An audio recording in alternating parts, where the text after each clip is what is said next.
A'udhu billahi minash shaitanir rajim. Bismillahir rahmanir rahim. Welcome to the lecture number 2 of the lecture series of Fiqh of Taharat. In this video, we'll talk about the wuzu, and we'll talk about the factors which nullify, break wuzu. So in lecture number 1, we discussed the obligations of wuzu and the basis of wuzu in Quran and Hadith. And now in this second lecture, we'll be discussing the factors which actually break the wudu. So there are 6 factors that we'll be discussing today. Number 1 is passing air from the rear side. Second is sleeping. Now, each of these has some detail around it. So I have just listed all of them on this screen. The second is sleeping. So there are conditions in which sleeping actually breaks your wuzu. Not every sleeping will break your wuzu. Third is discharge of impurity from the body. There are so many conditions attached to this clause. Fourth is vomiting. Fifth is unconsciousness. Sixth is laughing hard while in prayer, which we say kah kaha. So we'll discuss all of these 6 factors in detail. Number 1 does not have any detail attached to it. It's clear that when someone passes air from his back, that basically nullifies the wuzu. The second is sleeping. Now, the first thing that you need to understand is that if someone goes into such a deep sleep that if they were called, they wouldn't have awakened, this breaks the wuzu. So no, regardless of what condition you are sitting in, or you are lying down, or what, or wherever you are, if you fall into such a deep sleep that if someone had called you, you wouldn't have responded, that deep sleep actually breaks your wuzu. Now, given that you were not in such a sleep, you were not in the above stated condition, then there are 2 conditions which should be met to nullify wuzu. So both of these conditions have to be met. Number 1, both the buttocks are not firmly planted on the ground. This is the first condition. The second is the body posture is such that it is compatible to sleeping. That does not hinder, that does not become a barrier into sleeping. That is compatible to sleeping. So both of these conditions have to be true. Now, the main principle, what is the main principle behind these conditions? That is basically the relaxing of the joints of the body. Because when the joints of the body get relaxed, it's likely that the air will be discharged from your body. And when the air is discharged, this breaks the wuzu. So when both of these conditions are met, then only we can say that the joints for the body are relaxed. And when these conditions are not met, then we can say that the body is a bit tight and the air won't discharge from it. So let's see some examples of these. So like revise this again. There are 2 conditions, both have to be met when sleeping actually breaks the wuzu. The first is both the buttocks are not firmly planted on the ground. The second is body posture is compatible to sleeping. So now, for example, take an example of the first position. You are standing and you're so tired. Like for example, you are standing in mosque at the end after the dua, and you're so tired that you are falling asleep. And then while standing, just consider both of the conditions. Number 1, condition number A, both the buttocks are not firmly planted on the ground. So this is true, right? Because when you are standing, the buttocks are not firmly planted on the ground. But number B, the body posture is compatible to sleeping. This is false, because when you are standing, you cannot really sleep. You just cannot sleep while standing, no matter how much you are tired. So since the condition A is yes, but the B is no, so that won't break your wuzu, even if you go into sleeping.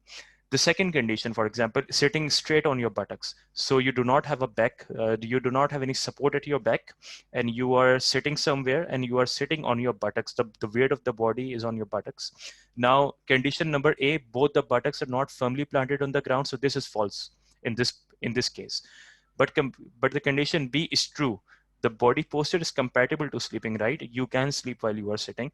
So since both conditions are not true, this also won't break your wuzu. And this is the position which is recommended, especially for men, and especially when people go to Harman, for example, and they are inside mosque for long durations, and it is a burden to go out for the restrooms all the way outside and then make wuzu again. So it is recommended that if you are very tired, you do not do not sit with a pillar or with a support at your back. Sit at your buttocks and put your hands on your knees so that all of the weight is on your buttocks. So when you sit in such a position, your joints do not get relaxed and the wuzu does not break.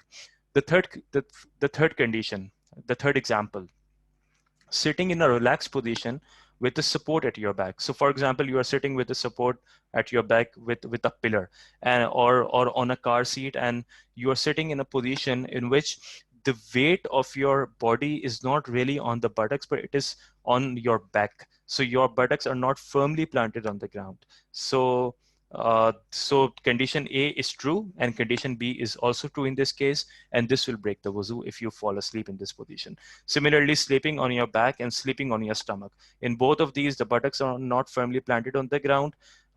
When you're sleeping on your back, the buttocks are on the ground, but they are not firmly planted on the ground because the weight of your body is on your back, not on your buttocks. And similarly, the body posture is compatible to sleeping. Yes, it is. So in both of these conditions, it will break the wuzu if you fall asleep. So this is not an exhaustive list of positions, but you can understand via these examples when sleeping will break your wuzu and when it won't. Now, the third part. So the first was discharge of air from your body. The second was sleeping. Now the third part, which we need to take care of, is the discharge of impurity from body. So whenever stool or urine is discharged from body, it breaks the wuzu. Now, similarly, the clear fluid discharge, which is released from vagina of a female, and that does not have any blood mixed in it, does not cause the wuzu to be nullified. And if this comes onto the clothing will still be regarded as being pak. This is often called licoria. So if a woman is not in her periods and there is a clear white fluid that comes around, so this is called licoria. There is a consensus that it is pak. It is pak that if it gets onto the clothing won't be held impure. The clothing will stay pak. But there is a difference of opinion among the scholars regarding if it would nullify the wudu or not. So to be on the safe side, consider that it would nullify the wudu and make wudu again. But if it happens again and again, then you will fall into the state of shari mazur, someone who gets some relaxation from the sharia, who is not able to retain his wuzu for a period of time in which he can offer prayers completely.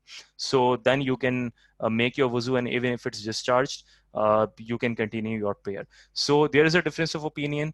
You may decide that it doesn't break your wuzu, and that is okay. But to be on the safe side, if it happens occasionally, or it's not something that happens daily with you, then to be on the safe side, it's recommended that you make wuzu again.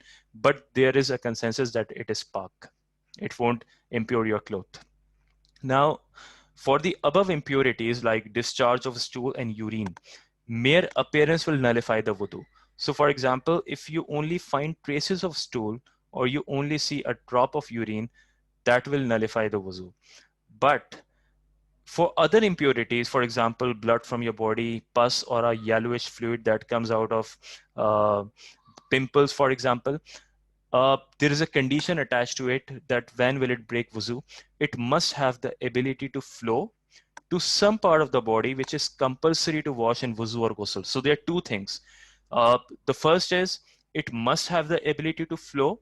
The second is that if it has the ability to flow, it should have the ability to flow to some part of the body which is compulsory to wash in wuzu or ghusl. So we will see examples on the next slide. Two conditions, right? Must have the ability to flow to some part of the body which is compulsory to wash in wuzu or ghusl. So for example, you were pricked by a needle or a side of a knife. Now you see that when you are pricked by a needle, a very little blood drop shows up on your skin. But even if you move your finger, that drop doesn't move. That drop does not have the ability to flow on its own. It only shows up. So according to the fiqh, it is said that this means that the blood is like it resembles to the position that the blood is still under your skin. It is still inside you because the blood is always flowing around in every human. So if it is not moving, it is similar to the instance that when the blood was inside, so it won't break the wuzu.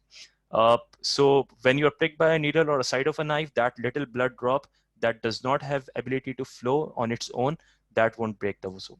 Similarly, when someone brushes a teeth with the finger or bites something with the teeth, and then you see that you find traces of blood on it. So for example, you made a bite on something with your teeth, and then you see that there is a trace of blood on that, but that blood is so little that it does not have the ability to flow on its own, then even then it won't break your wuzu.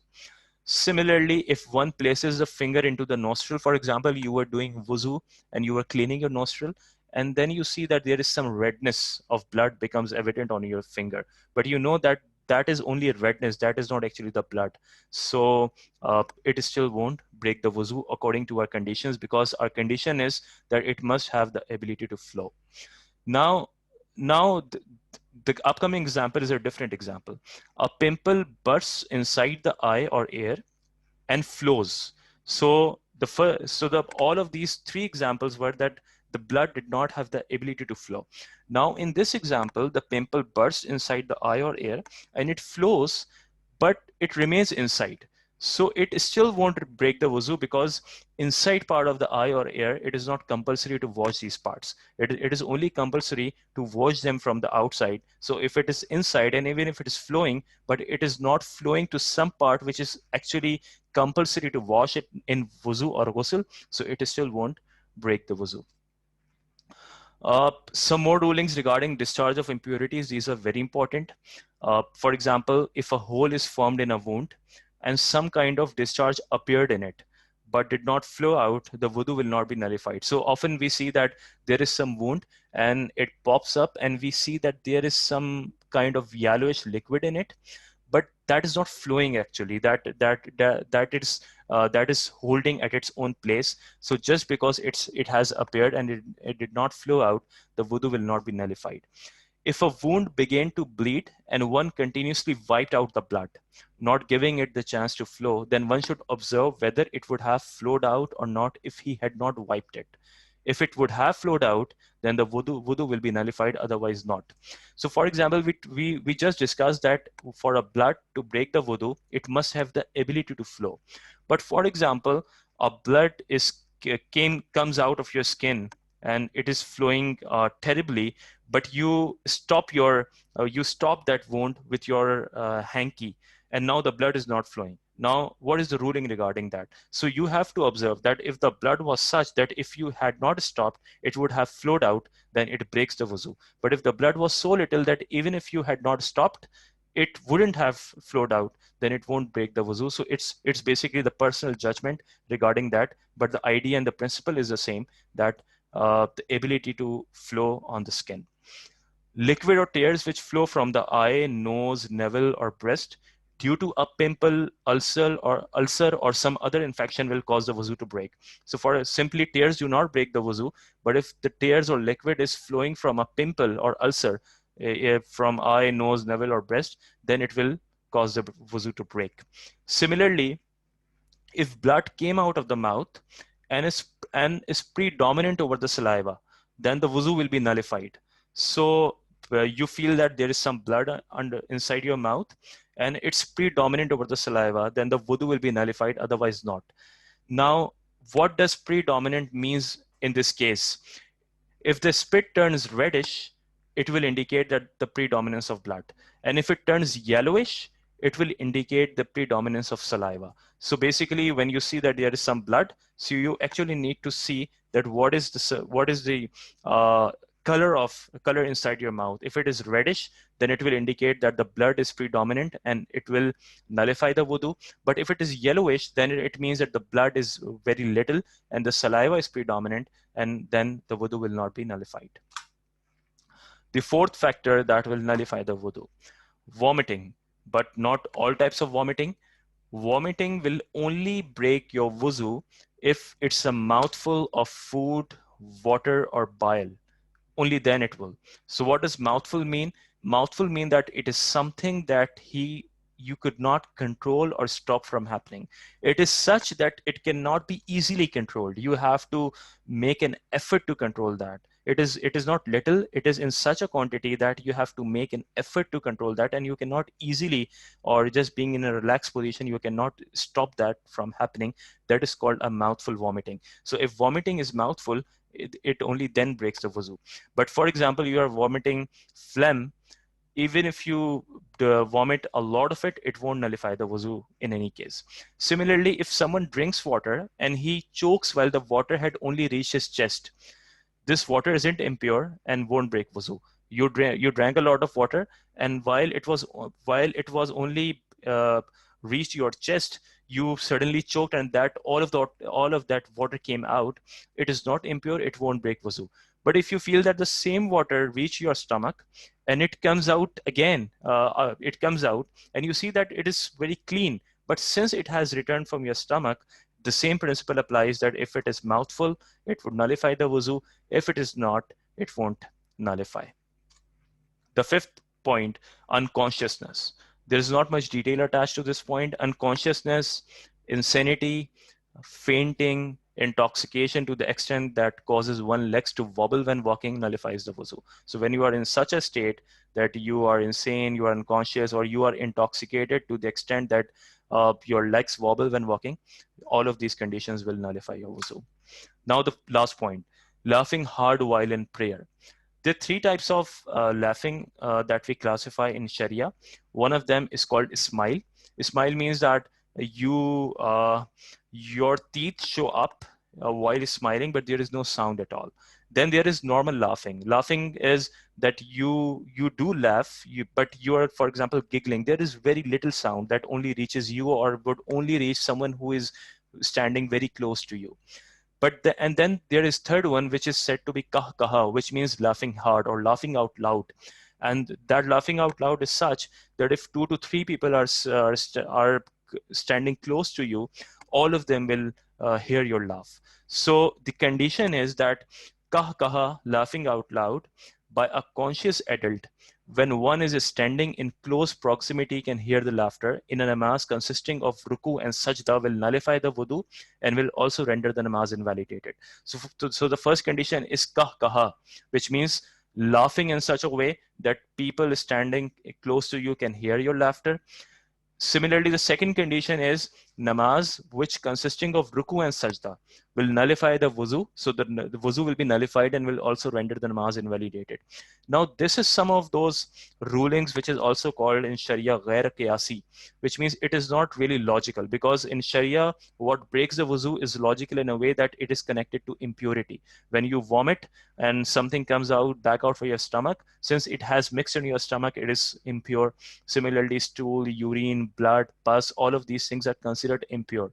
So this is something which we do not understand logically, but since it's a part of hadith, Nabi Kareem sallallahu alaihi wasallam saw 2 young adults uh, uh, laughing out loud in their prayer, and then when they finished their prayer, Rasulullah sallallahu alaihi wasallam said that go again, make your wuzu and pray again. So we follow his commandment, and that is why this ruling exists, that kah kaha done uh, uh, by an adult in a namaz consisting of ruku and sajda will nullify the wudu and also render the namaz invalidated.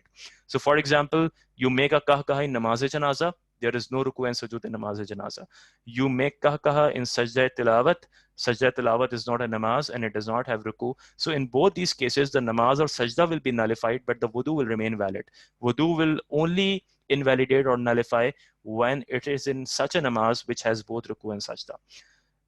And similarly, the last part I've already covered, that if one is only smiling to the extent that the teeth are noticeable, but no sound at all is emitted, then this will neither nullify the wuzu nor the namaz. So that was it regarding the factors which nullify the wuzu. In the next lecture, we will see some miscellaneous rulings for the wuzu. For example, you are doubtful. I like some. Often we get doubtful, like we farted or not, some air passed or not, or maybe we feel like that the blood has flown, or maybe we are doubtful that when we are making wuzu, did we wash our hands or not? And similarly, there are different rulings. For example, a mother is feeding her infant and the infant vomits the milk. So what about that milk? Is that milk impure? If the milk reaches the woman's clothes, are the clothes impure as well? So we will discuss all of these rulings in the next class, inshallah. Thank you very much. Jazakallah.